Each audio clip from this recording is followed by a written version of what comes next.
dari yang terakhir ini, setelah kita tahu dari pengenalan dasar bahwa apa itu teknologi virtualisasi, bagaimana cara kita mengimplementasikannya, lalu dari cara mengimplementasikan ini kan membutuhkan software, kita bisa tahu bahwa manfaat dari teknologi virtualisasi ini tuh memang cukup banyak. Cuman di sini saya singkat menjadi 4. Yang pertama ini mengurangi biaya operasional, yang kedua meningkatkan efisiensi produktivitas dan juga manajemen IT, yang ketiga ini meminimalisasi downtime, yang keempat keamanan lebih terjamin dari sisi data dan sumber daya.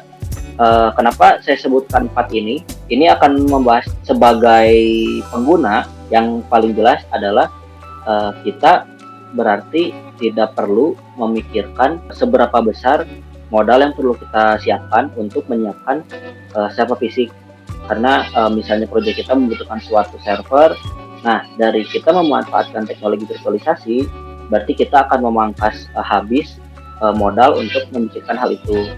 Lalu untuk meminimalisasi downtime, apabila kita sebagai pengguna dari sisi kita, dari sisi perusahaan kami Infinus Cloud, memang kita menjamin adanya SLA, dan kita sebagai orang atau perusahaan yang memang memanfaatkan teknologi virtualisasi ini, kita menjamin dari SLA untuk meminimalisasi downtime. Lalu untuk yang terakhir ini keamanan lebih terjamin dari sisi data dan sumber daya, karena server yang kita pasang ini memang kan di data center Next atau di Cyber 2. Jadi untuk sumber daya ini Bapak dan Ibu tidak perlu khawatir untuk keamanan, terus SLA dari sisi data centernya pun.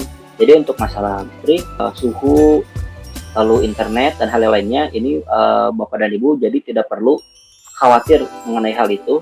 Dan dari sisi data pun tidak perlu khawatir, karena memang dari sisi kita pun menyediakan backup. Ada 2 retention. Yang pertama itu ada daily dan juga weekly. Nah, ini teknologi virtualisasi, manfaat dari teknologi virtualisasi.